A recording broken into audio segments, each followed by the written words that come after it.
Ladies and gentlemen, a new Call of Duty beta has been upon us for a few days now, and I've had a really good time on it. I really enjoyed it. I didn't think I would, but I'm pleasantly surprised. Now, there is no search and destroy in this beta, and from the looks of their roadmap they posted online, it seems that there's no plan to add search and destroy for the next weekend of the beta either, but gotta get some time in on the respawn modes, get a feel for the game so that when the game does come out and we hop right into search, we'll be chilling. For the first time in years, Call of Duty has actually raised the skill ceiling of the game a little bit, which is incredible. Love to see that. I think it makes the game more entertaining to watch, because you get a little bit more of individual style to the game that you can notice by the way that players are moving around the map using this Omni movement. You can definitely tell right away, just watching the way that someone moves around the map from place to place, how talented they are at it. Like, it's insane. It's crazy the difference that such a small little mechanic added to the game makes. It's beautiful. If you don't know anything about the Omni movement or you haven't tried it yourself, basically, Call of Duty we're used to sliding forward, and that's it. You just slide forward, or you dive. Now, you can slide backwards, sideways, diagonally. You can sprint sideways, backwards, diagonally. You get a little more freedom. It's more fluid feeling. You get a little more options when you're in a gunfight to try to throw off your opponent's shot. I think it's really good. I think it's a really cool thing that they've introduced, and I think it's a cool thing to try to get used to and perfect. It's really cool to feel like I have something to work on in Call of Duty again. I haven't felt like that in forever. I also think it's going to make the professional matches a lot more fun to watch. It's going to be insane to watch how those guys maneuver the map, especially in clutch moments and search and destroy maps and stuff like that. It's just going to add a whole new layer of entertainment to the game when it comes to watching it. These crazy outplays people are going to be able to perform, even in future Warzone stuff. When Warzone eventually does whatever they do, however they merge with the new game. I actually don't pay attention too much to the Warzone stuff, so I'm not sure what their plan is for that, but I imagine it's going to incorporate the Omni movement. Now let's talk about everything else in the game. So, the maps. There are 4 maps that I have played. I believe they've added another one that takes place in a cave, it looks like. Some sort of like a mining system. I haven't tried that one, but I have played Derelict, the train one. I've played Skyline, the one with a pool. I've played Scud, the desert one with a huge satellite. And Rewind, I believe it's called, the one that's outside and kind of like a shopping strip. Just blanket opinions. Derelict is probably going to be pretty fun for a fast-paced game of S&D.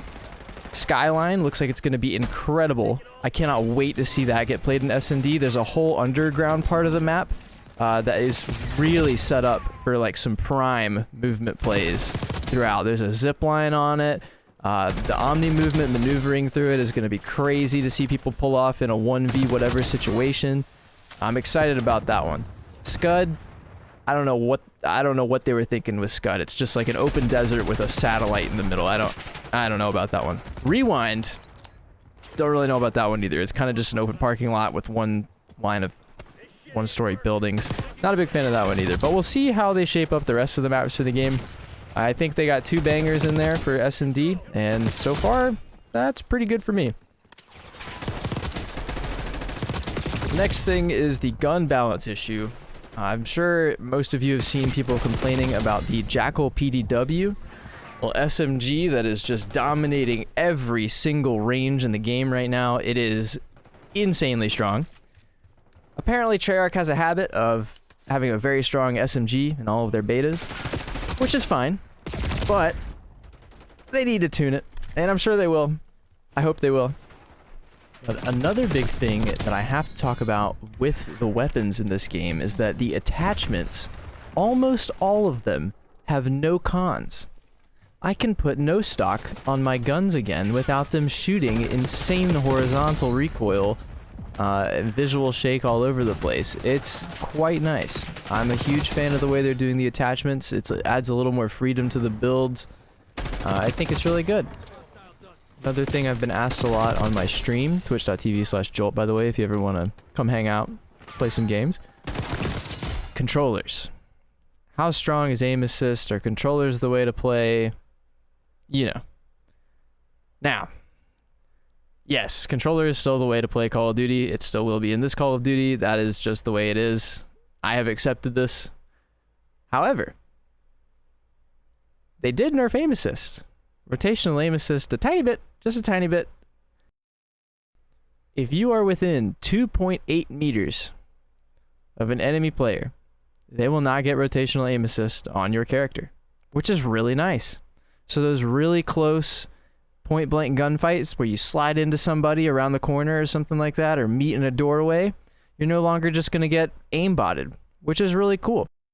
Downside being that outside of that 2.8 meters, it's the same. They'll still get the same rotational tug that we're used to seeing in all of our kill cams as we roll our eyes and then wonder why we play mouse and keyboard and start spiraling into an existential crisis. And speaking of spiraling into an existential crisis, the Shadowban system is still the exact same, arguably worse.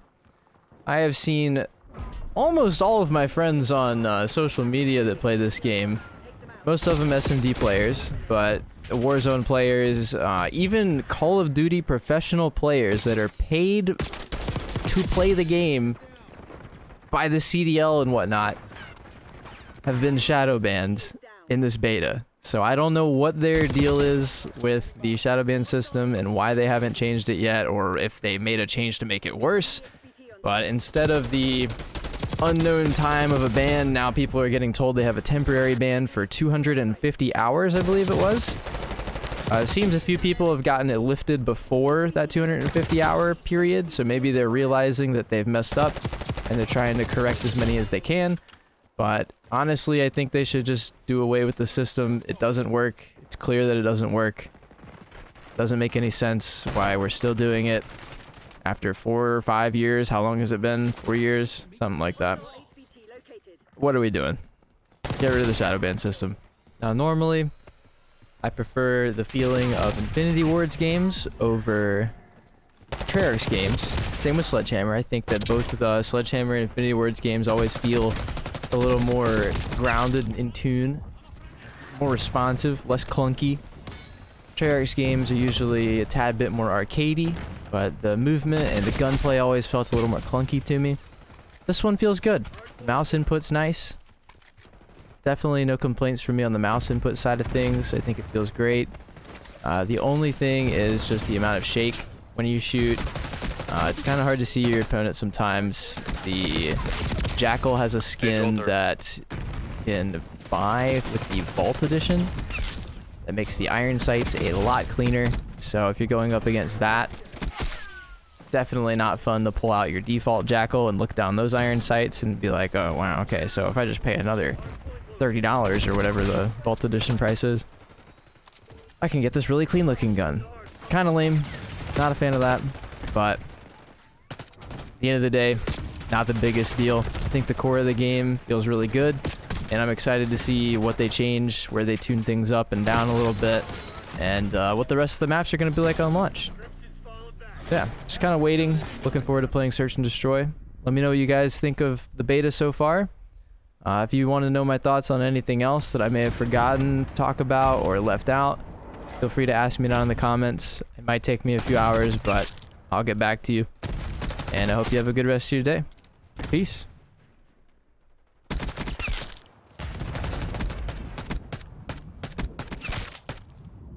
Aim assist.